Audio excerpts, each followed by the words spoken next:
في الجزء الثاني من برستيج. ضيفنا لهذا اليوم المخرج المسرحي مقداد مسلم. أهلا وسهلا بك أستاذ ونورتنا. أهلا وسهلا، وإن شاء الله ما كنا يعني ثقال بالجزء الأول، بالعكس خفيف الظل كنت. خفيف الظل، رحم الله والديك. نعم. شكرا جزيلا. حدثني عن الجوائز الفنية.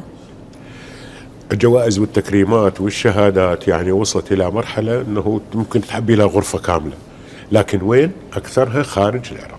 يعني في العراق نعم. كأنه من دا يريد يكرم، كأنه دا يدفع، دا يتبرع لك بالكلى. هو ما يدري أنه هو يعني مثلا لو تريد تحسبين دائرة السينما والمسرح مثلا على سبيل المثال، دائرة السينما والمسرح تتكون من السينما والمسرح. المسرح يتكون من منتدى المسرح والفرقة الوطنية للتمثيل أو الفرقة القومية للتمثيل. جبت لهم كتاب رسمي يعني يعاد تأسيس في هذه الدائرة فرقة باسم الفرقة القومية للتمثيل من الذوات المدرجة اسمهم عندنا 44 واحد، أنا رقم 17، يعني أنا مؤسس الفرقة القومية للتمثيل. 2 منتدى المسرح، أي مسرحي قول لي لمن مؤسس منتدى المسرح يقول لك مقداد مسلم، يعني ثلثي الدائرة أنا مؤسسها. يكرمون شعيط ومعيط وجرار الخيط هم كرموه، وما يكرمون مقداد مسلم. نعم. والحمد لله. ما الذي قدمته لك الغربة؟ تجربة الغربة شوف، هو الإمام الشافعي يقول سافر ففي الأسفار 5 فوائد: تفرج هم واكتساب معيشة وعلم وآداب وصحبة ماجد. أنا ذني ال5 ما حصلتهم بالغربة، لكن حصلت أن يقولون هذا عراقي، أن يفتخرون بالعراق من خلالي. يعني أكو عراقيين برا يسيء للعراق بتصرفه، بأخلاقه، بعدم علميته، بعدم. أنا الحمد لله أنه يعني يقول لك هذا عراقي. الإمام الشافعي يقول أنت يكفيك من الغربة أن يقولوا عنك غريب. أنا استطعت أن أمد الجسور، والحمد لله. أعوذ بالله من كلمة. أنت حضرتك تركت بصمة الحمد لله. يعني أمد الجسور ويا يعني الصور، يعني من قلت لك سويت لهم الابتهالات والأدعية والهذه، وهم عندهم إذن موسيقية ذول التوانسة رائعين جدا. يعني صوري بالسوق مثلا تسأل عن الطماطة ولا البوتيتا ولا نعم. نفس البائع اللي هو مواطن عادي يقول لي بربي تكلم يعني الله يخليك، مش انت اللي تعمل، تبارك الله عليك، يعني محلاك، يعني ما احسنك انت. والحمد لله. هذا بالنسبه للسوق مثلا. بالسوق يعرفوك من خلال النبر الايقاعي للصوت. بالاضافه مثلا التدريس بالجامعه، انا اقول لهم الزملاء الاساتذه، اقول لهم احنا مربين قبل ما نكون اساتذه جامعيين. المربي معناه الطالب بته والطالب ابنه، فانت كيف تعلمه؟ أنت معلم قبل. يعني أرسطو طاليس وما أدراك ما أرسطو يقول مهما تكن قل أنا ما زلت تلميذا. هو معلم. أنا أفترض أني أنا ما أدرس جغرافيا ولا تاريخ ولا كيمياء، أدرس فن، أدرس إلقاء، تمثيل، إخراج. باكر الطالب نوقف أنا ورا الميكروفون سوى بالإذاعة، فلازم أزرع به ثقة من البداية. يوم من الأيام طلابنا اللي صاروا نجوم في تونس، نجوم كبار يعني، قاعدين احنا عراقيين واساتذه توانسه، واني مقهى اسمها مقهى باريس بشارع الحبيب بورقيبه، فجو يسلموا علينا والي يبوسوني. فواحد من التوانسه زعل، قال لهم عليه انتم تبوسون سي مقداد؟ مو احنا قريناكم؟ قالوا انت يعني درسناكم، قرينا يعني درسنا. نعم. قالوا انتم قريتونا، اما سي مقداد قرانا وعلمنا. في هذا الجزء الثاني والأخير من لقائي بالمخرج المسرحي مقداد مسلم، الذي يواصل سرد تجربته الفنية والمليئة بالإنجازات في حقول الكتابة والتمثيل والإخراج، ويتطرق إلى علاقته التي لم تنقطع بمسقط رأسه الحلة مدينة المبدعين، وكذلك تنثال ذكرياته مع الراحلين من الفنانين، راجيا منا أن لا ننساهم بمجرد أن يغادروا. أستاذ، ما الفرق بين المسرح التونسي والمسرح العراقي؟ في كل النواحي. أولا الحرية. المسرح التونسي شنو اللي بمخه يسوي، ما حد يجي يحاسبه. حتى أيام زين العابدين بن علي اللي يقولون عليه كان المسرحيين يقدمون يعني عندهم حرية مطلقة. 1. 2 عندهم مراكز فنون درامية في كل ولاية، مركز فنون درامية وركحية. طبعا الركح يعني المسرح، فنون دراما ومسرح. ودعم لا محدود، يعني وزارة الثقافة وزارة سيادية. في تونس اكو شغلة مهمة، الممثل يهتم بجسده ويهتم بصوته ويهتم بالإلقاء ماله اهتمام. أستاذ، برأيك من تتذكر من الأسماء المسرحية المسيحية خصوصا يعني في العراق؟ احنا هو تأسس المسرح على ايد المسيح، يعني بالايام الكنيسة عام 1880 في الموصل الكنيسة هي اللي بدت المسرح.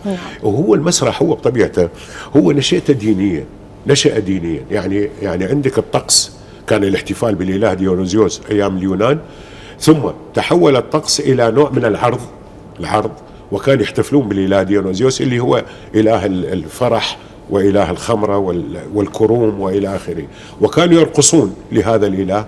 من هذا العرض نشأ المسرح، فنشأ نشأة طقسية دينية، وكان الكاهن هو اللي يقوم بدور المخرج، يعني المؤلف يكتب هو يقوم بدور مدرب الإلقاء، لأن كانت الأحذية حشاكي طويلة والقناع عالي والملابس فضفاضة فلا يستطيع أن يتحرك، فكان الإخراج إلقاء، يعني يدربهم على الإلقاء.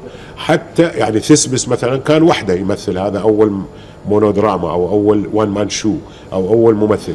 بعدين جوزوا الأسخيلوس سوفوكليس يوربيدس، الكاهن كان يدرب. ثم لما بدأ الناس تبتعد عن المعبد بدأت يتدخل المعبد، لو شلون تبتعدون، رجعوا للدين. لما صارت الكنيسة مثلا بعد الميلاد السيد المسيح ب100 سنة توقف المسرح نهائيا، قال لك انتوا الناس ما تجينا نصلي، تجيكم انتوا للمسرح، اذا عليكم. وظل 8 قرون العالم كله ما بمسرح، 8 قرون، لأن الكنيسة هي اللي مهيمنة، باستثناء العراق كان به شاعر اسمه صفي الدين الحلي، هذا يكتب شعر أحلى من الدراما، بالشطار والعيارين كان يقدمون دراما للخليفة وللأمراء يعني كان احنا عندنا مسرح وشمعة تضيء في الحلة اسمه صفي الدين الحلي، وكان العالم يغرق في ظلام دامس. حتى القرن العاشر عاد المسرح لكن عن طريق الكنيسة، نعم، فعاد إلى الدين. نعم. كيف ترى منجزهم الفني؟ منجز منه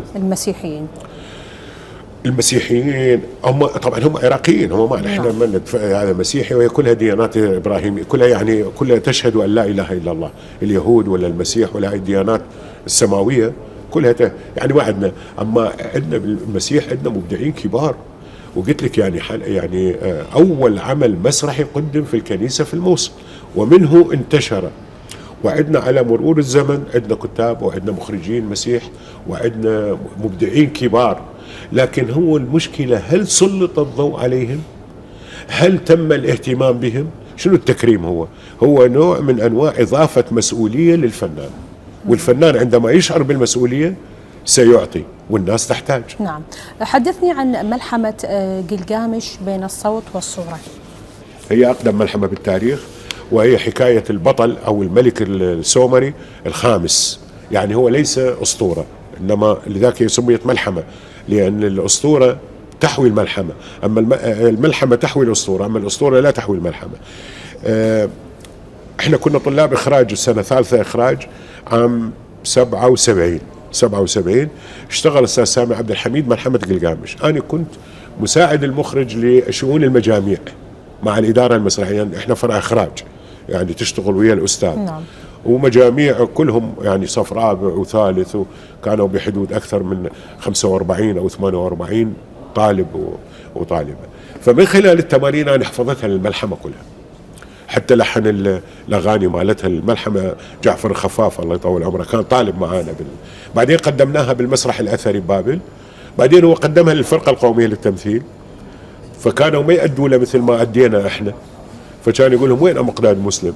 هو أنا بعدني يعني استوني متخرج، فأنا حافظها. شو عملنا إحنا؟ عام 97 كانت تونس عاصمة الثقافة العربية، تونس، فكان عندنا رسام كبير الله يرحمه توفى ذاك اليوم اسمه منصور البكري، كان بمجلتي والمزمار ورسام كاريكاتير. نعم. ورسام رائع. فخابرني قال لي مقداد أني الملحمة تعرفيها أنت 11 لوح. نعم. 11 لوح.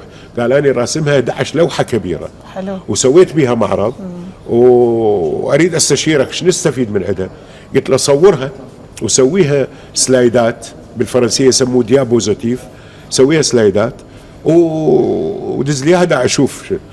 قال صار عندي 366 سلايد، لكن للأسف اللوح ما سدولي صاحبة الحانة اللوحة مبيوعة ومشتريها واحد إنجليزي ما أعرف عنوانه وين، مو مسوي معرض انباعت.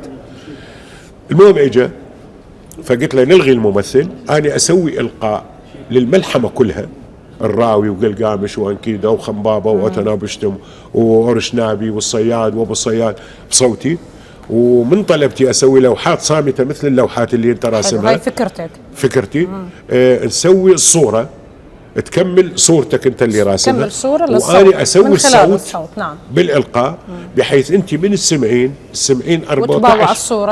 14 ممثل السمعين، يعني الراوي بعد أن خلق قلقامش مثلا كيدو هاي أخي خلي كل واحد طبقة صوتية. نعم. فقدمناها، فقال إلك الوطن العربي والشرق آسيا وإلي أوروبا وأمريكا، أنا أنزل بالسبتايتل هذا اللي يمشي، أنزل حوارك اللي تقوله بالعربي وأنت تتصرف وأنا أتصرف.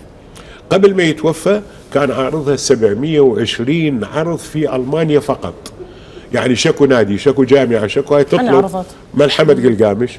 وإحنا هنا بالعراق أنا قدمتها مرتين فقط، مرة بحضور أمين عاصم السابق، لكن هي بالدول عرضت أكثر من مرة. فقط في ألمانيا هو عرض 720 عرض، يعني يطلبون قلقامش في ألمانيا، والعراقيين هنا أقول لهم يابا خلنا نعرضها. هذاك اليوم واحد يقول لي والله ما عندنا فلوس نعرضك إياها، تعرضها مجانا. لا مجانا، وأنا مكلفتني تسجيل وشو اسمه وموسيقى والى آخره. نعم. يعني ماكو شيء ببلاش. يعني حتى اللي يدق الباب هم يقولوا له منو، مو لو ما يقولوا له منو، اذا ما قالوا له منو يروح. نعم. فملحمة قلقامش قلت لك الان من تسمعيها او تشوفيها تشوفين 14 ممثل، وهذه هم من افتح يا سمسم ومن نعم. الدوبلاج ومن دروس الالقاء. احنا فاصل نروح؟ روح فاصل روح. مشاهدينا الكرام فاصل راجع لكم. حياكم الله مشاهدينا الكرام، رجعنا مرة أخرى مع ضيفنا لهذا اليوم المخرج المسرحي مقداد مسلم. نورتنا وأسعدتنا بوجودك في هذه الحلقة. شكرا لك ونوركم مرة أخرى. شكرا لك. تحدثنا عن الإلقاء والإداء الصوتي، لكن نروح لتجربتك الدبلجة بالمسلسلات الكرتونية. حدثني عن شخصية حضرتك أنت كنت تأديها. نعم. أتصور فرفور أو نعم. احنا افتح يا سمسم الجزء الاول والثاني كنا احنا على الدوبلاج العراقيين. نعم. والتمثيل والمشاهد التمثيليه بالكويت، وهو اصلا هو البرنامج اسمه سمسم ستريت اللي هو شارع السمسم، هو امريكي ويتم للعربيه. نعم. فبالجزء الاول كنت انا على الكلمات، بعض الكلمات والارقام اللي هي دخول خروج اعلى فوق تحت، والارقام 1 2 3 شخصيه المعلم. مثلا لما وصلنا للضفدع كامل كرمت اللي هو كرمت بالانجليزي، فقالوا منو يتنافس على هذا كرمت، فأنا أخذت النقيق مال الضفدع وعلى ضوء سويت الحلقتين. نعم. هو نموذج حلقتين يعني حتى يدزون لأمريكا حتى يوافقون عليه، هذا فلان ولا فلان. فأخذت النقيق مال الضفدع. أهلا أنا الضفدع كامل وأحدثكم عن كلمة متماثل. المهم راحت، وزملاء ممثلين ايضا راحت، من ضمنهم كان الله يرحمه فوزي مهدي الفنان الكبير. فرجعت الموافقه على صوتي، انا كنت في حين عسكري ما قدروا يفرغوني فيصل ياسري الله يرحمه قال تبقى الحلقتين بصوت مقداد، وال 48 حلقه عنده كرمت هو 50 حلقه ضفدع كامل، 48 حلقه يدبلجها فوزي مهدي. فهسه اللي يسمع وعنده اذن. انت كانت شخصيتك هي فرفور؟ لا هذا مغامرات سنان، دا اتكلم عن التمهيد للمسلسلات. ظلت الحلقتين بصوتي و48 حلقه. بعد ما كملنا الجزء الاول صرنا فريق للدوبلاج، احنا بدينا نشتغل مسلسلات وقصص عالميه للاطفال. نعم. دوبلاج. فمن ضمنها مره اجى مسلسل اسمه مغامرات سنان، سنان ويا سنان صديقنا. فلما نوزع كان الدكتور فايق الحكيم ايضا موجود مع فيصل ياسري المساعد ماله، وبعدين هو اللي قاد العمليه الله يرحمه. فايق الحكيم توفى بالمغرب. نعم. ذاك اليوم. فشفنا بحدود 15 حلقه باللغه الاصليه اللي هي اليابانيه. فقال مقداد من يعني يسال منو انت عجبك منو؟ قلت له انا عجبني تعطيني ارفع واحد بيهم اللي هو فرفور. قال ليش؟ قلت له حتى استفيد من الطبقات الصوتيه اخرى قد تاتي شخصيات ماكو ممثل اني ادبلجها. وبالفعل فرفور كان عنده 99 حلقه، يعني هي 99 حلقه المسلسل. والله يرحمه عبد الجبار عباس لكن هي كانت شخصيه فرفور هي مشاغبه شوي نوعا ما. لا هو فقير، هو فقرهم هو هذا. يعني النجدة دائما النجدة انقذوني. زعبور هو الشرير اللي الزعبور اللي هو دائما، وشرشور اللي هو المحتال من عنده. وهذه والبطل هم سنان وبنان. يعني سنان ممثلة كانت سعودية دبلجتها، نعم. وبنان قبال نعيم دبلجة الصوت، واحنا يعني والبقية الشخصيات. فلما بدت كنا اي شيء يسجل على المفيولا ندبلجه، يعني مو شرط بالتسلسل. فمره اجى شخصيه النمر الشرير، اعطيته اجش، قال اخذه انت، اعطيته صوت اجش، اي سافترسكم جميعا، نجنا فرفور مثلا. بعدين شخصيه والد ميمي اخذت صوتي الطبيعي، يعني يا بنيتي سنذهب الى الغابه، في الغابه يعني. وشخصيه اخرى اللي هو الطبيب، هاي 4. وشخصيه الخامسة. المهم جتي حلقة من الحلقات، يمكن الحلقة 52 55، النمر المفترس يلحق فرفور، يوقع فرفور بالحفرة، والنمر المفترس فوق يريد ياكله، يجي الطبيب يريد نقذه ايضا يوقع بالحفرة. المهم المشهد وحده بخمستهم انا بدبلجهم، 5 شخصيات. فقالوا يلا هسه شلون لازم احنا نجيب 5 ممثلين. قلت لهم لا شوفوا، قال اخلوا الاستوديو وخلوا مقداد وحده. كنا ندبلج وقاعة الخلد سابقا، لا المنطقة صارت أي الخضراء. شخصية حبيتها من هذول ال5 شخصيات؟ بس أكمل لك هاي الفكرة. نعم. فقال هاي شلون؟ قلت له إن شاء الله سهلة. المهم قريتها المفيولا يعني مرتين 3 بروفا. نعم. تسجيل تيك 1. عندها تم تلقيبي بملك الدوبلاج، ملك الدوبلاج. وياي منو ملكة الدوبلاج؟ عواطف نعيم، ملكة الدوبلاج، هم تلعب بالأصوات الله يطول عمرها دكتورة عواطف. شخصية فرفور يعني مو بس فرفور، عندك وليدة حرا مسلسل، عندك قصص عالمية، عندك مسلسلات كثيرة. حلو. يعني الدبلج. بعدين تفرقنا، أخذوا هم السعودية أخذوا الدوبلاج والجزء الثالث. لكن أنت حبيت هاي الشخصية فرفور؟ أنا كل عمل أقدمه وأعوذ بالله من كلمة أنا أعتبره ابني أحبه. ماكو فنان يقول أنا هذا ما أحبه وجبروني. إذا كان فنان يحترم نفسه ماكو حد يجبره، ماكو حد يجبره ترى، إلا اللهم إذا يضحي ببعض قيمه الفنية من أجل المال أصبح عبدا للمال وليس عبدا للإبداع وللفن. نعم. أستاذ مقداد، هل تزور الحلة هي مسقط رأسك؟ طبعا. يقول الله سبحانه وتعالى لا بالحديث القدسي، يقول لا أقطعن من قطعك. صلة الرحم هذه يعني كل أسبوعين كل 3 أروح، لكن أكو دورات ظروف مثلا أنا مسافر ولا تمنع. صلة الرحم مهمة جدا، والثقي احنا لو نحافظ على صلة الرحم، يعني حتى النكد اللي موجود الآن على البلد، صلة الرحم. حتى الجوع، حتى القحط، كله يتغير ويصير خيرات كثيرة. لأن هو شو يقول له للرسول عليه الصلاة والسلام؟ يقول له وإنك لعلى خلق عظيم. وهو الرسول عليه الصلاة والسلام هاي الدعوة 23 سنة والقرآن والهاي يلخصها بجملة واحدة، يقول إنما بعثت لأتمم مكارم الأخلاق. فصلة الرحم من أهم مكارم الأخلاق. نعم. فضروري. والحلة هي عالم آخر، يعني 8 متمشين حلوة، لأنها ترقد على الفرات، والفرات قلقامش، والفرات العراق، والفرات الأصالة، وبالقرآن مذكورة فرات عذب فرات. فمو بس الحلة، يعني المحافظات كلها أعتبرها وطني يعني، والحمد لله. نعم. احنا ما نريد نحزنك، لكن تأثير رحيل مغيث وقبله معين عليك؟ يعني هو الأعمار بيد الله سبحانه وتعالى، لكن مغيث وصل عمره 32 سنة، باقي له شهرين لمناقشة الدكتوراه بالقانون الدولي. نعم. هو طلع الأول على دورته بالماجستير، الأول على دورته. كانت أمه مصابة بالسرطان وكان يعالجها، قال بابا أروح لبغداد، هم أقدم للتعيين لأن مجلس الخدمة راح يعينون حمل الشهادات، وهم أعالج أمي، يا بروح. فكان ورا يعني كان يصيح راسي راسي راسي. بعدين اكتشفت أنا ليش يصيح راسي راسي. سكتة دماغية وتوفى. 32 يعني سنه بسبب اثر هذا الموضوع. لا متزوج ولا متعين. الله يرحمه. ورا ما مات ب3 اشهر طلع اسمه استاذ بالجامعه، ورا ب3 اشهر. فتوفى بيد من؟ توفى بيد امه. الله يرحمه. امه هاج عليها السرطان، وديتها تونس. انا عندي ولد توفى بال95 بسبب الامريكان من ضربونا اليورانيوم. نعم. اسمه معين، هذاك ثاني واحد دافنه بتونس هناك، اخذته دا عالجه. هناك دفنت. اي اخذته دا عالجه. فلما اخذت امه دا عالجها بالسرطان بعت البيت، هسه انا قاعد اجار 37 متر ب 400 ماجر، وانا راتبي التقاعدي 592. يعني قلت لك شكله مني 10 سنين وشهرين.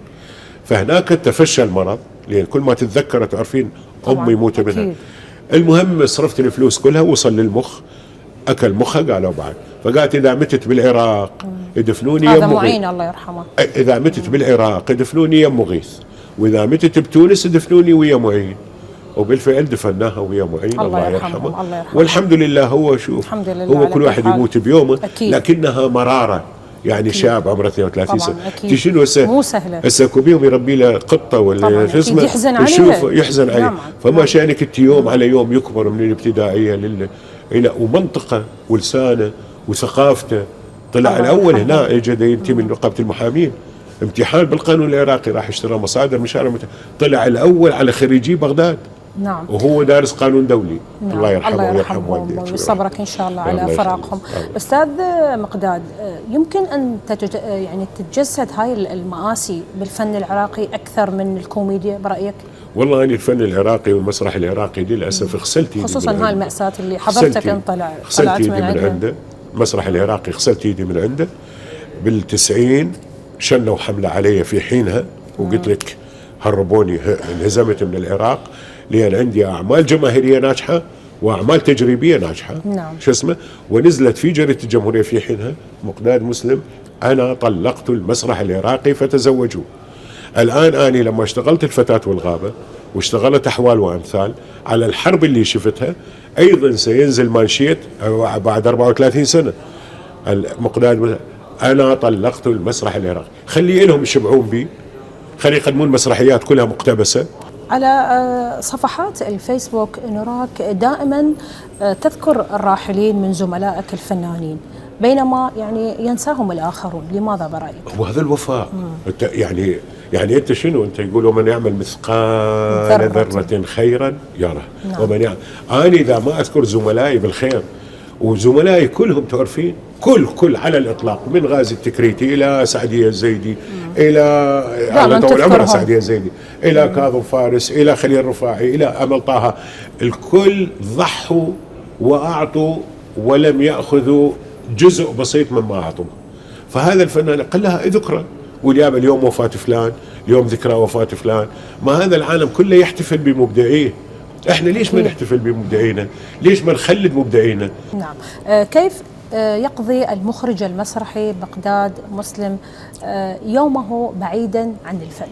بعيدا عن الفن، قراءة القرآن. نعم. الصلاة، قراءة القرآن، قراءة، تثقيف عقلي ببعض البحوث العلمية. ما شاء الله. لأن أنت شنو، شوف، يقول أنت تلميذ مهما تكن أنت تلميذ. أنا أتعلم دائما، أتصفح شوية الفيسبوك، أقرأ وأكتب. شنو اللي أكتبه؟ أكتب مجموعة قصص قصيرة. يعني لسه عندي أنا راح أنزل كتاب اسمه حكايات لم تحكيها شهرزاد. حكايات في الوقت الحالي أسد أكتب بيه راح يكمل، يعني راح أطبع على حسابي طبعا، هنا ما يطبعوا لي يعني أصلا، خس لي ديش من الطبع. حكايات لم تحكيها شهرزاد بطلة بنية صغيرونة تقول لهم للأطفال، تقول لهم أنه شهرزاد الكبيرة حكت الشهريار عدة قصص، لكن أنا راح أضم لكم القصص الخاصة بيكم.